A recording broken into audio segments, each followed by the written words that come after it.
아마 인류 역사에서 지금 저희가 가장 발전한 시대에 살고 있을 겁니다. 한 200~300년 전만 해도요, 전기가 없었고요. 그러니까 뭐 빨래를 한번 하고 싶어도 옷을 다 싸질번지고 물가로 나가서 빨래를 했어야 되고, 음식을 하려면 장정들이 가서 물을 길어와가지고 이렇게 했어야 됐죠. 그리고 보통 사람들은 이런 색깔이 있는 옷도 입을 수가 없었습니다. 다 손으로 옷을 만드는 시대였기 때문에 색깔 있는 옷을 입는 것은 정말 아주 부자들이나 귀족들 외에는 색깔 있는 옷을 입을 수가 없었죠.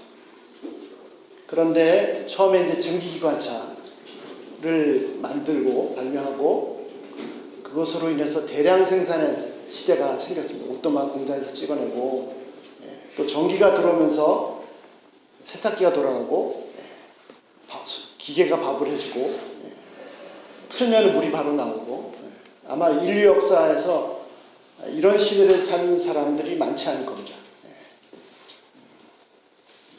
이것도 은혜죠. 황제들이라 돼야 물이 착착 갖다 주고, 옷도 착착 갖다 주고 했지, 일반 사람들이야 다 걸어 다니고, 다 손으로 해야 되는 그런 시대였습니다. 그래서 여자분들은 그냥 하루 종일 밥하다 보면 하루가 다 가는 거죠. 근데 이제 산업화, 자동화, 기계화 될 뿐 아니라 이제 정보화 시대가 됐습니다. 정보가 참 중요하지 않습니까? 특별히 돈 버는 게 중요한데, 돈 버는 데 정보가 참 중요하죠. 어디 가면은 이 제품이 엄청나게 많이 있어서 싸게 팔린다. 그런데 어디 가면은 이거는 너무 없어서 엄청 비싸게 팔 수 있다. 그런 정보가 있으면 돈을 엄청 벌 수 있겠죠. 그런데 지금은요, 어떻게 해요?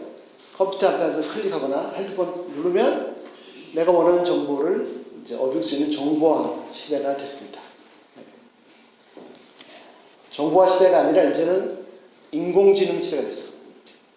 지금까지는 구글에서 또 네이버에서 내가 이렇게 검색을 하면 찾아줬는데, 이제는요, 내가 검색을 하면 찾아주는 정도가 아니라 내가 뭐에 대해서, 예를 들어서 무슨 서울에서 뭐 부동산 시세가 어떤지, 내가 어떻게 해야 되는지 이런 걸 검색을 하면 어떻다라고 찾아주는 게 아니라 인공지능이 보고서를 작성해 줍니다. 보고서를.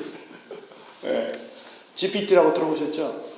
이제는 구글도 한물 갖고 내가 원하는 자료를 넣으면은 내가 원하는 자료를 찾아주는 정도가 아니라 그걸 다 분석해가지고 판단해서 결과까지 보고서를 사람처럼 이렇게 만들어주는 시대가 왔습니다. 아마 최근 한 200~300년 동안 과학이 발달한 것이 지금까지 인류 역사 동안 과학이 발달한 것의 몇 배를 발달했어요. 삶이 점점 더 편해집니다. 의술도 발달했습니다. 여러분 혹시 아시는지 모르겠지만요, 한국의 이 치과 의사 선생님들 수준이 엄청나다고 합니다. 어느 정도냐면은, 혹시 축구 좋아하시나요? 축구에 제일 잘하는 사람이 뭐 메시, 뭐 호날두 이런 사람들 있죠. 그런 사람들이 뭐 한두 명 있잖아요. 너무너무 잘합니다. 이 치과에 대해서는 한국에서는 동네 치과 선생님들이 전부 다 메시나 호날두 수준이라는 의술이 발달하니까 암도 하나씩 전에는 암 걸리면 무조건 죽었어야 되는데 암도 이제 하나씩 정복해가고 가고 있습니다. 그런데 아무리 이렇게 과학이 발달하고 기술이 발달하고 의술이 발달해서 사람의 몸까지 치료하는 데까지 왔지만, 옛날이나 지금이나 전혀 발전하지 않은 것 한 가지가 있습니다. 아니 오히려 더 나빠지고 있는지도 모르겠습니다. 과학이 발달하고 산업이 발달하고 의술이 발달하고 건강을 해주고 하지만 전혀 발달하지 않는 것, 그것이 뭐냐면 바로 인간의 속에 있는 죄성입니다. 과학이 발달하고 의술이 발달해서 사람의 몸은 치료하는데 사람의 영혼의 죄성은 전혀 치료를 못하고 있습니다. 오히려 뉴스를 보면 인간의 죄성이 더 활개를 치고 있습니다. 전쟁을 일으키고 사람들이 죽어나가도 눈 하나 깜빡하지 않습니다. 힘과 권력을 가지고 정치를 가지고 온갖 죄악을 마음대로 짓고 그런 세상입니다. 또 그런 사람들을 보면서 많은 사람들이 착각합니다. 저런 막 푸틸러 뭐 이런 악한 사람들이라고 막 욕하면서 사람들이 스스로 착각을 합니다. 나는 깨끗하다. 나는 죄가 없다. 라고 착각하죠. 세상이 부패하고 썩었고 저 죽일 놈들하고 거기에는 다 동의하는데 정작 다른 사람이 아니라 바로 내가 죄인입니다. 라고 인정하는 사람은 별로 없죠.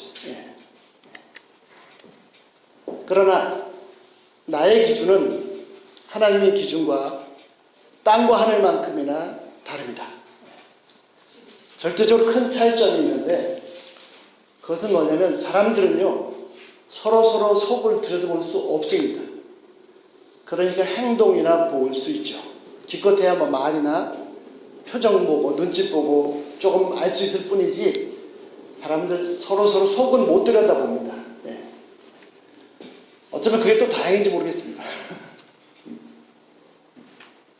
그러나 하나님께서는 겉으로 드러나는 행동만 보고 사람을 판단하시지 않습니다.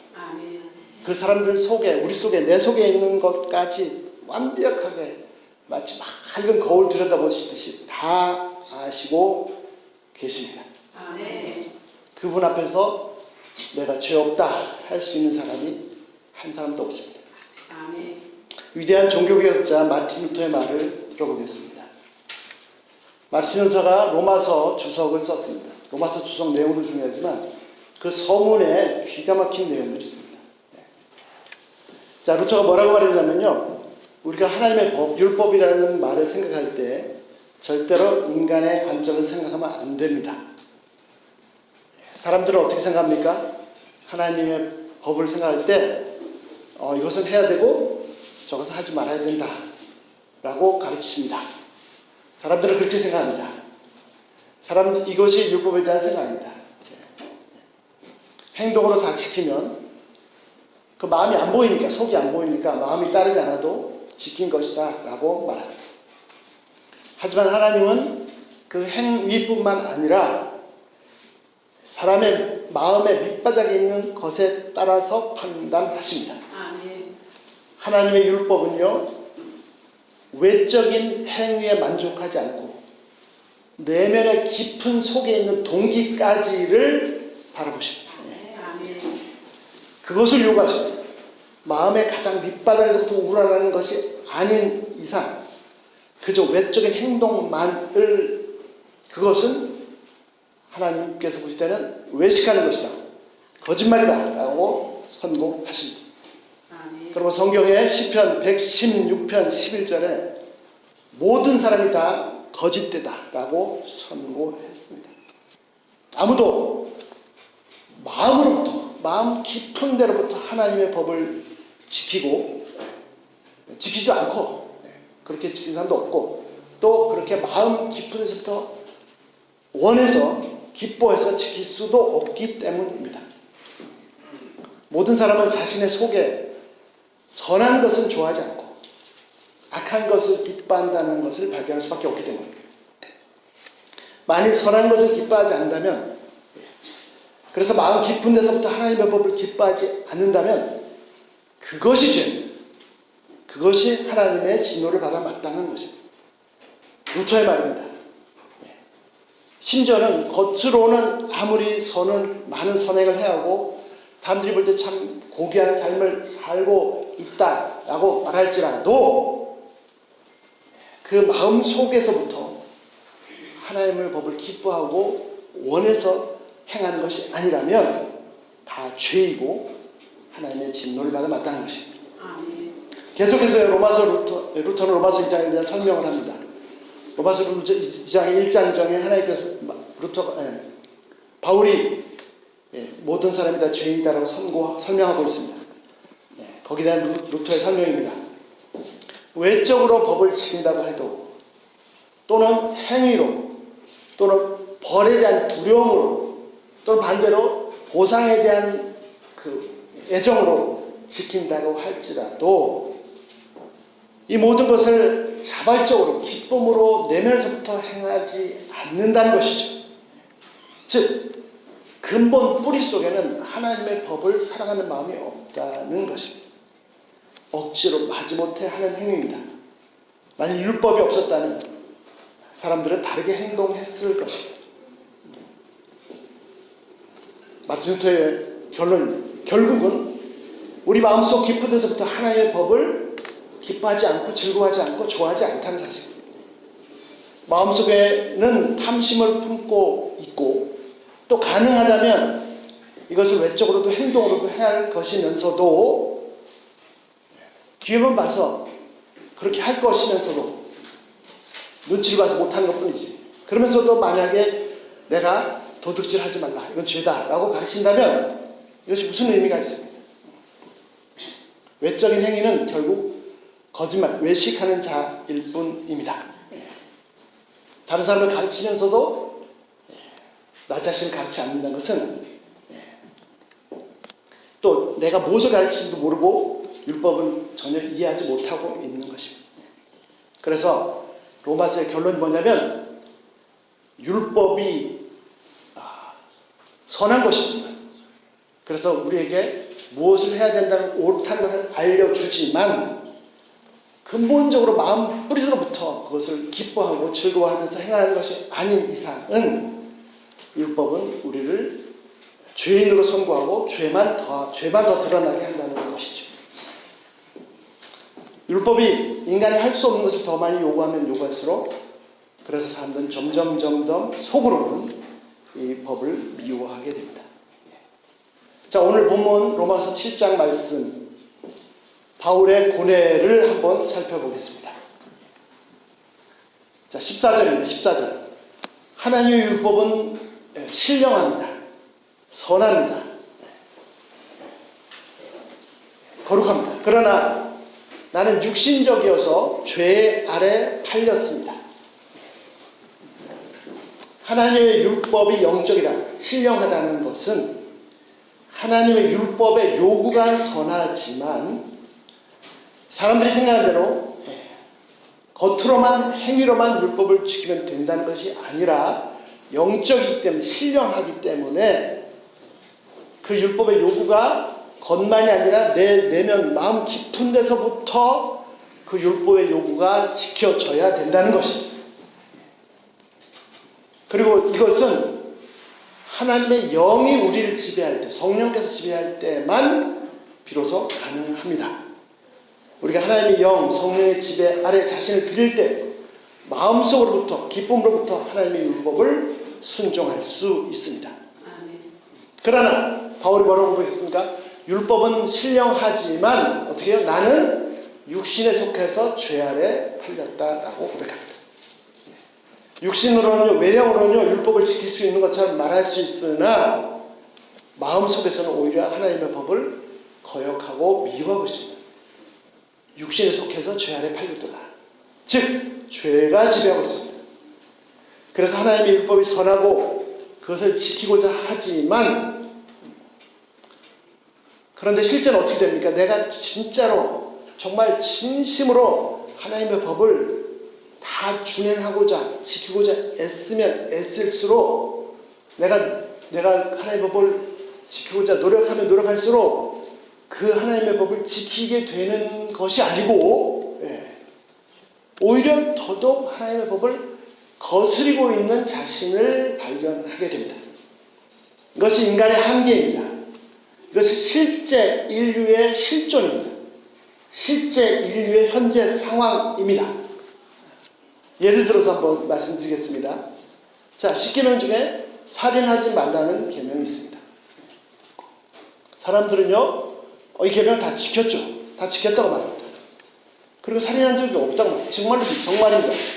대부분의 사람들이 살인을 한 적이 없습니다. 예. 그래서 다 나는 이 계명을 지켰다라고 합니다. 예. 그러나 아까도 말씀드린 것처럼요. 인간이 보는 것과 하나님의 보는 것은 너무 다릅니다. 땅과 하늘 차이입니다. 나는 살인한 적이 없다. 그래서 나는 이 계명을 다 지켰다라고 하는 것은 내 기준입니다. 내 기준. 하나님은요, 어떤 분이시라고요? 하나님은 내가 한 행위만 보시는 것이 아니고 그 행위 이전에 내 마음속에 밑바닥까지 다 들여다보고 계십니다. 그리고 말씀하신 겁니다. 살인하지 말라. 겉에 보이는 행위만 말씀하신 것이 아니라 마음 중심까지 보시고 말씀하신 것입니다. 그런데도 저도 그렇고 모든 사람이 다 난 살인한 적이 없다라고 해왔었습니다. 그래서 하나님께서 직접 우리 속에 오셔가지고 우리 가운데 앉으셔서 직접 그 내용을 설명해 주십니다. 그것이 뭐죠? 그것이 바로 마태복음 5장입니다. 하나님이신 예수님께서 우리처럼 오셔서 우리 가운데 앉으셔서 이를 살인하지 말라가 무슨 뜻인지를 설명을 해 주십니다. 뭐라고 설명해 주셨습니까?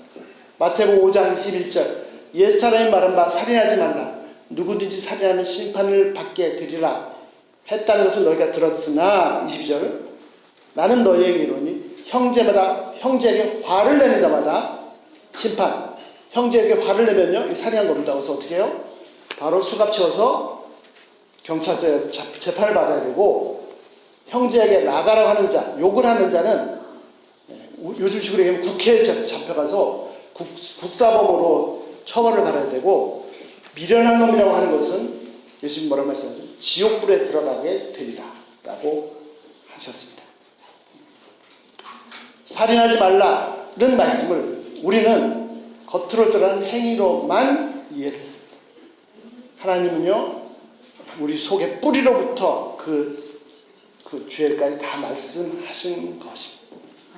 화를 내는 것, 욕을 하는 것, 미련놈이라 하는 것 모든 것이 다 살인죄입니다. 결국은 그 마음 뿌리 속에 있는 미움이 시기심이 다 살인죄입니다. 그 전체를 다 죄라고 규정하시고 금하신 것입니다. 자, 그래서요 이제는 알았습니다. 그래서 겉으로 나타나는 행동뿐만 아니고 사람의 마음에 상처를 주는 말들 더 중요한 것 마음속 깊은 데에 있는 미움, 시기, 질투 이 모든 것이 죄라는 걸 이제 알았습니다. 그래서 어떻게 해요? 나는 지금까지는 그냥 겉으로만 내가 살인한 적이 없기 때문에 나는 죄가 없다, 다 지켰다고 생각했었는데 하나님께서 보니까 예수님의 설명을 듣고 보니까 내 속에 미움도 다 죄구나, 이 시기심도 다 죄구나 하는 걸 깨달았습니다. 그래서 이제부터는 더 애씁니다. 겉으로는 당연히 안 할 뿐 아니라 말로도 함부로 욕하지 않고 속으로도 미움 시기심도 갖지 않으려고 합니다. 자, 애씁니다. 자, 그러면 어떻게 됩니까? 내가 정말 마음으로부터 이 살인죄를 짓지 않으려고 애를 쓰면 쓸수록 노력하면 할수록 점점점 내 속에서 미움이 시기심이 없어지고 점점점 마음속에 죄로 없어져서 점점점 깨끗해집니까? 실제로 죄와 싸워본 사람은 실상을 잘 압니다. 내 마음속에 미움이라는 시기심이라는 죄를 깨달아서 그 마음속의 미움을 시기심을 없애려고 애쓰면 애쓸수록 그 미움이 시기심이 없어지는 게 아니라 오히려 더 활개치고 더 왕성해지고 더 기승을 부리고 그 죄가 나를 삼킵니다. 이것이 바울의 고백입니다. 오늘 7장 22절 보시죠. 자, 내 속사람은요 하나님의 법을 기뻐합니다. 하나님의 법대로 나도 그렇게 살아야지 기뻐합니다. 그런데 내가 진심으로 그 법대로 살려고 애를 써볼수록 정말 피 흘리기까지 죄와 싸워보면 싸워볼수록 결과는 어떻게 됩니까? 23절 한번 보여주시겠습니까? 그런데 내 지체 속에 다른 법이 있어서, 23절, 예. 다른 법이 있어서 어떻게 해요? 내 마음의 법과 싸워서 나는 하나님의 법을 더 좋아하고, 그래서 내 마음속에서까지 그 죄를 다 없애고 싶은데, 없애려고 하면 할수록 그렇게 되는 것이 아니라 내 속에 다른 법이 있어서 내 마음의 법과 싸워서 나를, 내 지속에 있는 뭘요? 죄의 법 아래로 나를 사로잡아 하는 것을 목격하고 있습니다. 이것이 바울의 고뇌일 뿐 아니라 인간의 모습입니다. 죄인의 모습입니다. 그래서 24절 바울이 뭐라고 고백합니까? 24절, 오호라 나는 곤고한 사람이다. 이 죽음의 몸에, 이 사망의 몸에서 누가 나를 건져낼 수 있을까? 인류는 죄에 파선한 사람. 아까 우리 찬양 너무너무 감사합니다. I'm no longer a slave to fear. 나는 더 이상 두려움의 노예가 아닙니다. 나는 더 이상 죄의 노예가 아닙니다. I'm a child. 나는 하나님의 자녀. 예. 자. 이게 인간의 실존입니다. 실존. 실제 인간의 모습. 내가 정말 하나님 앞에서 정직하게 내 마음속까지, 깊은 데까지 모든 죄를 다 없애려고, 죄를 안 지으려고 애써 볼수록 내가 기대한 바 죄가 없어지고 깨끗해지는 것과 반대로, 내가 바라는 바와 반대로, 내가 정말 이 미움 정말로 없애고 싶다. 내가 이거밖에 안 되는데 내가 왜 이 사람을 시기하고 일어나. 이걸 없애려고 하면 할수록 미움이 없어지고 사랑이 찾아들고 시기심이 없어지고 더 애정이 생기고 하는 게 아니라 더 막 미움이 기승법이고 더 시기심이 막 솟구칩니다. 나는 완전히 파선한 사람입니다. 누가 나를 이 죽음의 몸에, 사망의 몸에서 건져낼 수 있습니까? 이것이 바울의 개인의 고백일 뿐 아니라 모든 인간의, 아담 이후에 죄인으로 태어난 모든 인간의 상태입니다. 이것이 바로 나의 실존입니다. 나의 실존. 그래서 성경은요, 한마디로 그렇습니다. 아까 시편 116편 14절, 모든 사람이 다 거짓되다. 로마서 3장 23절, 모든 사람이 다 죄인이다. 죄인이다라고 땅 선고했습니다. 안타까운 것은 뭐냐? 세상에 많은 종교들이 있습니다. 기독교에서 잘못하면 이 복음을 놓치면 종교가 될 수밖에 없습니다. 철학자들도 있고 천재들이 있고 사상가들이 있습니다. 그 많은 뛰어난 천재들의 가르침, 종교의 가르침, 좋은 율법을 제시합니다. 이렇게 살아야 된다. 이렇게 좋은 율법을 제시합니다. 해야 되고 하지 말아야 되고, 이 착한 선량한 백성들이 그래 막 죄가 많으니까 그렇게 살아야지, 하지 말아야 되지 합니다. 그래서 수많은 사람들이요, 이 율법을, 법을 지키려고 했습니다. 그리고 또 더 무서운 것은 뭐예요? 겉으로 드러나는 행위만 문제가 없으면 다 나는 다 지켰다, 죄 없다라고 착각한다는 것입니다. 여기에 속으시면 안 됩니다. 많은 천재들이, 사상가들이, 종교들이 이거를 해야 된다, 하나님의 법은 선한 것이다 라고 제신합니다. 그래서 그걸 들으면 마음이 찔리고, 그래 나도 그렇게 살아야지, 뭐 그렇게까지는 합니다. 근데 거기서 끝이에요. 진짜 중요한 걸 얘기 안 합니다. 뭐죠? 오늘 로마서 10장 말씀처럼 내가 그렇게 원해도 내가 절대로 하나님의 법을 성취할 수 없다는 거. 인간이 근본 본질이 죄인 되어서 그 법을 순종할 수 없다는 사실은 얘기 안 합니다. 그래서 뭐 조금씩 애쓰면 그래도 난 좀 착해진 것처럼 착각하게 만들어줘요. 그래도 나는 구원받지 않을까라고 스스로 위로하고요. 성경은, 하나님의 법정은 예외가 없습니다. 분명히 말합니다. 하나님의 앞에서는, 하나님의 기준에서는 어느 누구도 완전히 죄가 없는 의인은 한 명도 없다.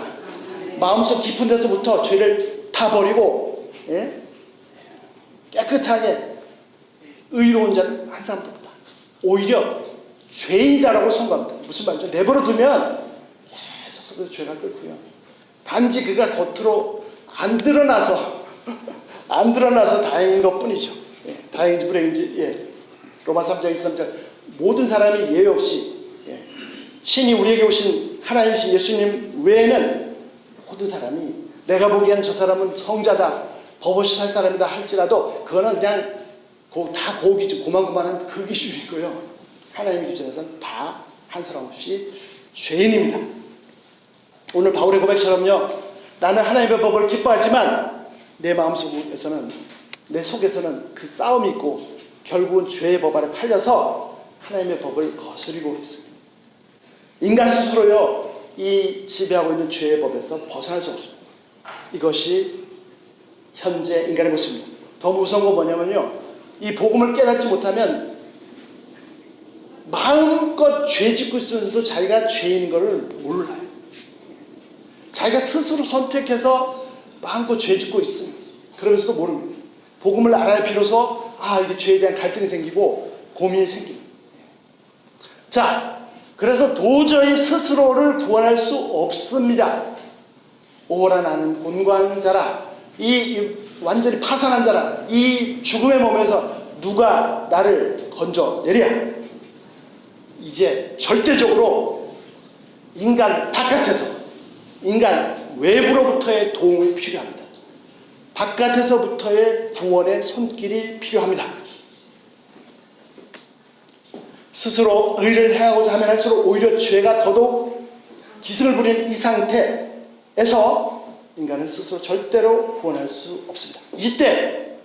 이때 바깥에서 인간의 능력 바깥에서 위로부터 하나님의 구원의 손길이 임합니다. 25절 보시죠. 25절 그러므로 우리 주 예수 그리스도로 말미암아 하나님께 감사하리로다. 예. 우리 주 예수 그리스도로 말미암아 하나님께 감사합니다. 세상은요 좋은 선한 법을 계속 가르칩니다. 그러면서 뭘 하는 거예요? 계속 하라고 죄송합니다. 선행으로도 고행으로도 수행으로도 그 어떤 인간 행위로도 스스로 이 죄의 올무에서 벗어날 수 있는 사람이 한 사람도 없습니다. 거기에 속으면 안 됩니다. 그래서 외부로부터 바깥에서부터 오라 나는 공부한 자라도 이 사망문에서 누가 나를 건져 위로부터의 구원의 손길이 절대적으로 필요합니다. 우리 주 예수 그리스도로 하나님께 감사하려다. 이런 상태에 있는 파선한 스스로를 구원할 수 없는 상태에 있는 인간을 향해서 하나님께서 우리 주 예수 그리스도로 말미암아 구원을 베풀어 주십니다. 바울은요 이 인간의 파산한 상태, 절망의 상태에서 갑자기 하나님께 감사하고 찬양하고 있습니다. 지금 나의 상태가 어떻다고요? 그런즉 내 자신으로는 하나님의 법을 기뻐하지만 육신으로는 죄의 법, 이것이 나의 상태입니다. 나는 하나님의 법을 원하고 그렇게 살고 싶습니다. 내 마음속에서부터 그렇게 살고 싶어요. 근데 그게 안 돼요. 나는 육신으로는 여전히 죄의 법을 섬기고 있습니다. 내가 원해서 그런 게 아니에요. 내가 스스로 의지로, 자기 의지로 자기가 선택해서 죄의 법을 섬기고 있어요. 그러나 이것이 끝이 아니고 너무너무 감사한 것은 우리 주 예수 그리스도로 말미암아 하나님께 감사리로다. 그리고 8장으로 넘어갑니다. 8장 1절. 바울은 인류 역사상 가장 위대한 해방 선언을 합니다. 1945년 36년 일제가 일본 사람들이 와서 다 빨아먹고 사람 막 무시하고 죽이고 했던 그 시절이 하루아침에 끝났습니다. 원자폭탄이 떨어지고 일본 사람이 다 도망갔어요. 전 한반도가 해방으로 자유로 완전히 환희로 폭발했죠. 1776년 미국이 영국으로부터 독립해서 독립선언을 했습니다. 그것과 비교할 수 없는 인류 전체가 죄의 포로로 당한 상태에서 해방된 그 해방선언을 바울이 하고 있습니다. 로마서 8장 1절. 그러므로 이제 그리스도 예수 안에 있는 자에게는 결코 정죄함이 없다. 절대로 더 이상 정죄가 없다. 꽝. 아멘. 하나님께서 땅 치셨으면 끝입니다. 아멘. 2절 그 이유가 나옵니다. 뭡니까? 내 힘으로는 안 되는데 어떻게 해요? 성령님. 우리 주 예수 그리스도 안에는 생명의 성령의 법이 아멘. 인간을 나를 지배하던 죄와 죽음의 법에서 너를 풀어내다. 해방시켜. 아멘. 해방. 해방은 예, 자유됩니다. 예. 아담 이후 타락한 인간은 죄의 법 아래, 죽음의 법 아래 노예로 살았습니다. 아까 찬양했잖아요. 우리는 더 이상 두려움의 노예가 아닙니다. 우리는 더 이상 죄의 노예가 아닙니다. I am no longer slave to sin, slave to fear. 예. 하나님의 자녀입니다. 예. 완전히 해방되었습니다. 자, 두 가지 보시죠. 첫 번째, 이 말씀은, 이 해방 선언은 뭡니까? 이제 그리스도 예수 안에 있는 사람에게는 더 이상 정죄가 없다는 거예요. 죄인이란 판결이 더 이상 없습니다. 예. 자, 우리 법노름 하잖아요. 둘이 싸웁니다. 예. 재판을 받아요. 한국에는 3심. 예. 일반 법원에서 하고, 예. 그 다음 중급 법원에서 하고, 자, 첫 번 판결을 받았는데 한쪽이 마음에 안 들겠죠? 그럼 항소할 수 있잖아요. 예. 또 올라갑니다. 또 올라갑니다. 대법원에서 판결합니다. 이번에도 이상하게 판결을 했는데, 하여튼 대법원에서 3심에서 판결이 확정되는 거죠. 예. 그 대법원 판결 위에, 모든 재판 위에, 모든 재판의 최종 판결, 하나님의 법정의 판결입니다. 하나님의 법정의 판결이 뭡니까?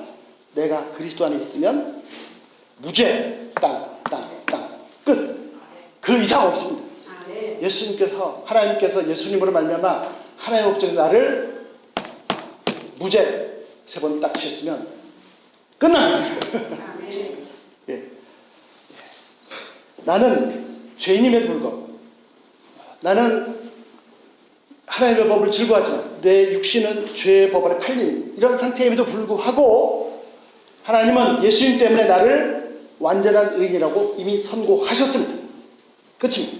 두 번째, 이제 현재 삶에서도 여전히 내 연약한 육신을 통해서 죄와 사망의 법이 지배를 하려고 애를 쓰지만, 이제는 분명한 것은 생명의 법이, 성령의 법이 나를 풀어줘, 해방시켰습니다. 인간이 죄의 종이었음을, 본질이 부패한 죄인이었은 것을 깨닫고 그것을 자백하고 인정할 때 나를 해방시켜 주십니다. 달라진 게 있습니다. 뭐가 달라졌습니까?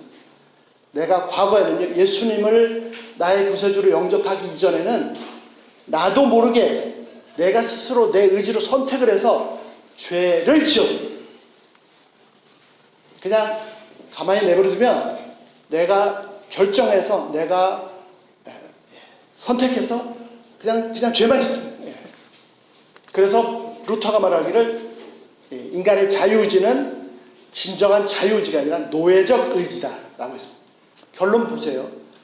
인간이 마음대로 선택할 수 있습니다. 그죠? 선택할 수 있죠. 그런데 결과를 뽑아보면 항상 죄만 선택합니다. 그래서 이제 노예적 의지라고 했어요. 그런데 지금 상황이 바뀌었습니다. 내가 예수님을 내 구세주로 영접하고 받아들인 순간 해보세요. 놀랍게도 내가 나를 지배하는 죄를 대적하고 의를 선택하고 하면 그게 됩니다. 예. 그래서 로마서 8장 1절은 인류 역사상 모든 인류를 향한 가장 위대한 온 인류의 해방선입니다.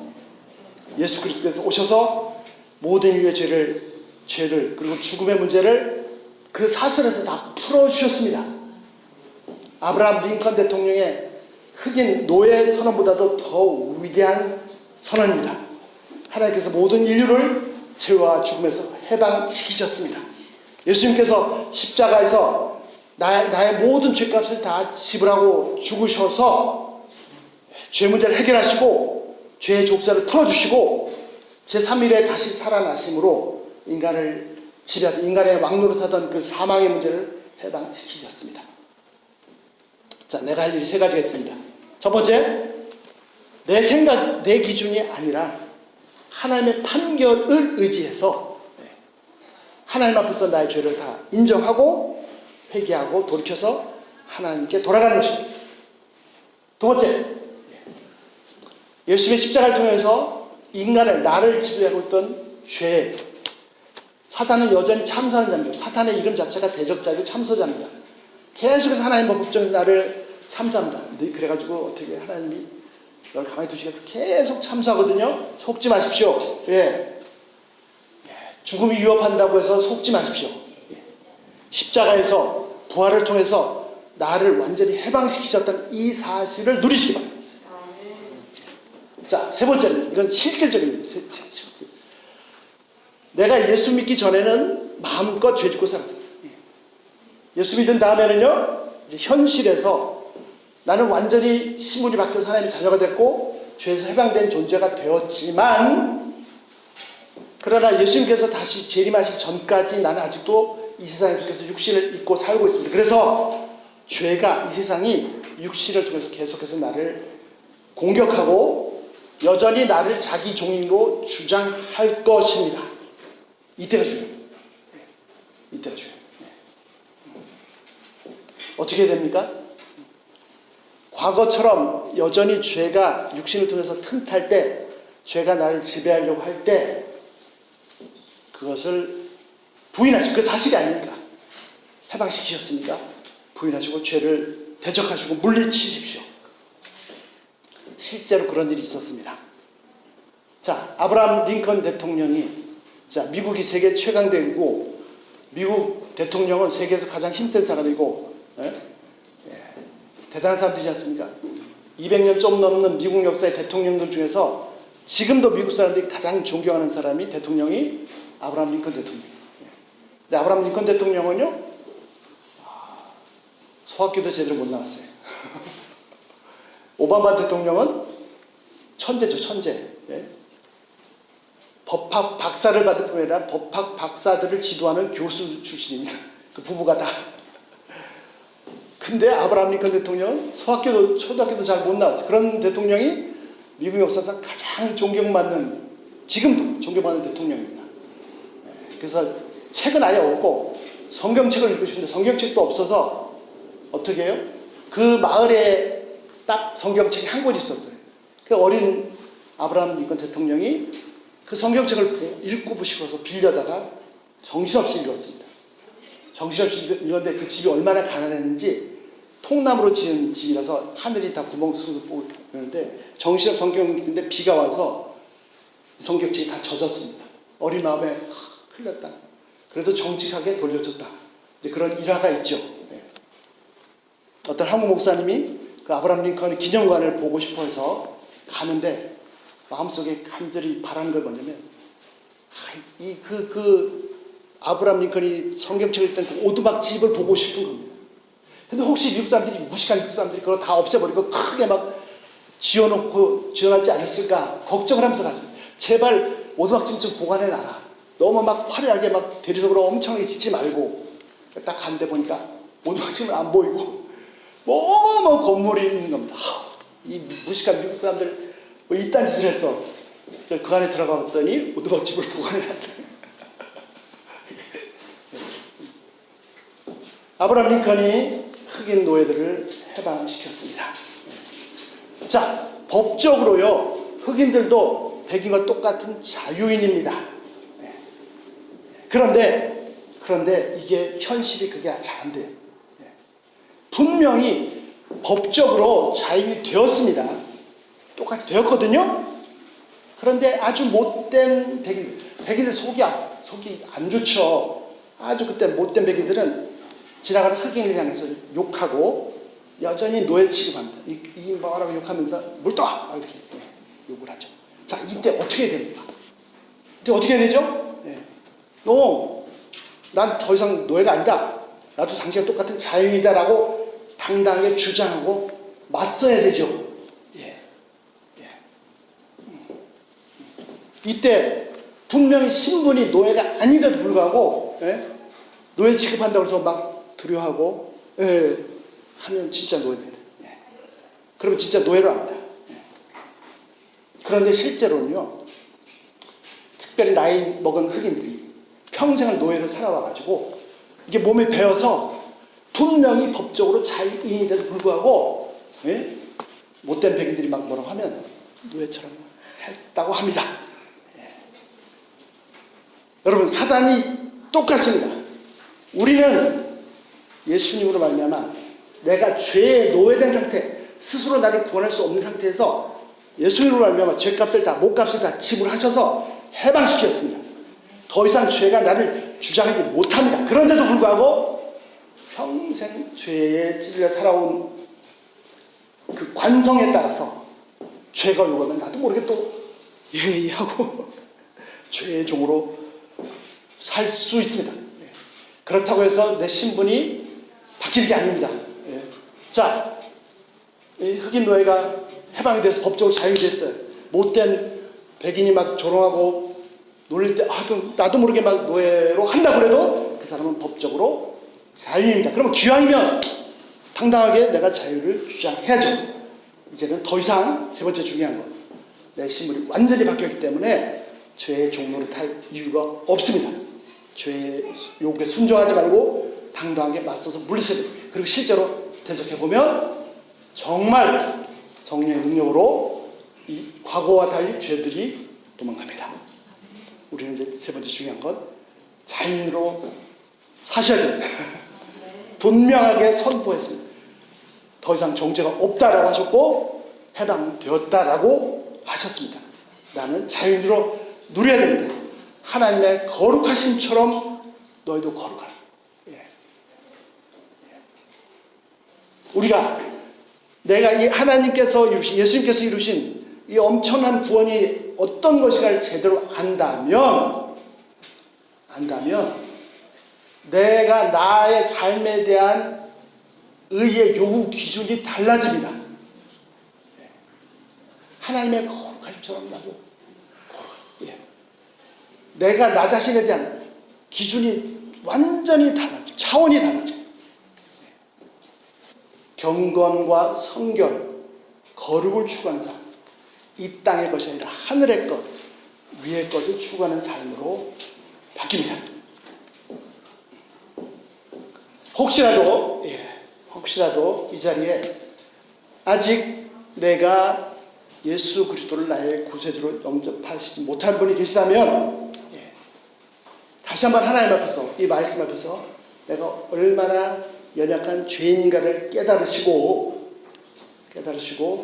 예수님 십자가 앞에서 구원을 누리시고 해방을 누리시기를 기도합니다. 그리고 꼭 이 부분에 대해서 내가 정말 구원받았나? 내가 정말 죄로부터 해방되었나? 라고 긴가민가 하시는 분이 계시다면 개인적으로 꼭 우리 목사님 또 우리 교회 지도자들 꼭 상담하셔서 이 복음을 꼭 영접하시기 바랍니다. 완전히 해방되었습니다. 다른 차원의 삶을 사셔야 됩니다. 기도하겠습니다.